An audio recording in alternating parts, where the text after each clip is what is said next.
കൊല്ലത്ത് ഷൂട്ടിങ്ങിന് വന്നിട്ട് കുറച്ച് ദിവസമായി. ഈ കൊല്ലംകാരുടെ കാര്യം പറഞ്ഞില്ലേ മുകേഷ് വേണം. കൊല്ലത്ത് ഷൂട്ടിംഗ് വന്നിട്ട് കുറച്ച് ദിവസമായി. കൊല്ലത്ത് ഞാൻ വിചാരിച്ച പോലെയൊന്നുമല്ല കേട്ടോ. കൊല്ലത്താണ് ഞാൻ കഴിച്ചിട്ടുള്ളതിൽ ഏറ്റവും നല്ല മീൻ കിട്ടുന്ന സ്ഥലം. കഴിക്കുന്ന മീനുകളെല്ലാം ഒന്ന് തന്നെയാണ്. ഇപ്പൊ മീനായാലും മറ്റേ കുത്തരുതയായാലും കരിമീനായാലും ഭൂമീനായാലും ചെമ്പല്ലി ആയാലും ഒക്കെ. പക്ഷെ ഇവിടുത്തെ ചെമ്പല്ലിയൊക്കെ വെണ്ണ പോലത്തെ ചെമ്പല്ലിയായിട്ട് എന്താന്ന് മനസ്സിലായില്ല. അത്ഭുതമാണ്. നല്ല ഫ്രഷായിട്ട് നമ്മൾ കായലിൽ നിന്ന് പിടിച്ച് തന്നെ മീൻ കിട്ടും. അനാവശ്യമായിട്ട് ഐസോ അങ്ങനെ ഒരു പ്രിസർവേറ്റീവോ ഒന്നും ഇടാത്ത മീൻ കിട്ടും.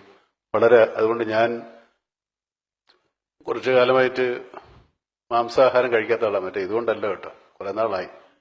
മീനാണ് ഇപ്പോൾ കൂടുതലും കഴിക്കുന്നത്. അതുകൊണ്ട് ഇവിടെ വന്നപ്പോൾ എനിക്ക് വളരെ സന്തോഷമായി. ഞാനൊരു മീൻ ഒരു കടലിൽ ചെന്ന് വിട്ട പോലെ ആയിപ്പോയി. പലജാതി മീനുകൾ. പിന്നെ മുകേഷ് പറഞ്ഞു ഇവിടുത്തെ കശുവണ്ടി വ്യവസായത്തെ പറ്റി പറയണമെന്ന് പറഞ്ഞിരുന്നു. അപ്പോൾ മുകേഷിനോട് ഞാൻ ചോദിച്ചു ഇവിടെയൊക്കെ ഭയങ്കര കശുമാവായിരിക്കില്ലേ എന്ന്. മുകേഷ് പറഞ്ഞു ഇവിടെ ഒരൊറ്റ കശുമാവ് പോലും ഇല്ല, പക്ഷേ കശുവണ്ടി വ്യവസായം ഭയങ്കര തഴച്ചു വളരുന്ന സ്ഥലമാണ്. കശുവണ്ടി ഇമ്പോർട്ട് ചെയ്ത് പ്രോസസ്സ് ചെയ്യുന്ന ഫാക്ടറികളാണ് ഇവിടെ ഏറ്റവും കൂടുതൽ.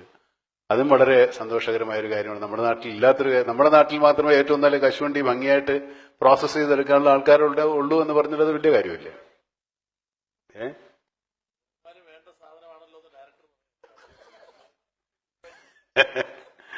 അങ്ങനെ കൊല്ലംകാർക്ക് വേണ്ടി ഇത്രയും കാര്യങ്ങൾ. പിന്നെ ഇവിടെ ഒരുപാട് ടൂറിസം സൗകര്യമുള്ള സ്ഥലമാണ്. ഒരുപാട് കാഴ്ചയുണ്ട്, ഒരുപാട് ഭംഗിയുണ്ട്. ഈ മൺറോന്തുരത്തിൽ പോയി ഒരാൾ ഭയങ്കര അത്ഭുതമായിട്ട് എന്നോട് വന്ന് പറഞ്ഞു അങ്ങോട്ടൊന്നും ടൂറിസം ഡെവലപ്പ് ചെയ്തിട്ടില്ല.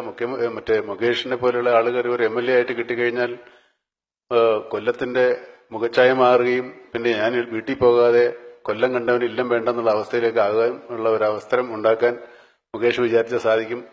അതുകൊണ്ട് കൊല്ലത്തിന്റെ ഡെവലപ്മെന്റിന് വേണ്ടി മുണ്ട് മടക്കി കുത്തി ഇറങ്ങണം എന്നാണ് എനിക്ക് മുകേഷിനോട് പറയാനുള്ളത്.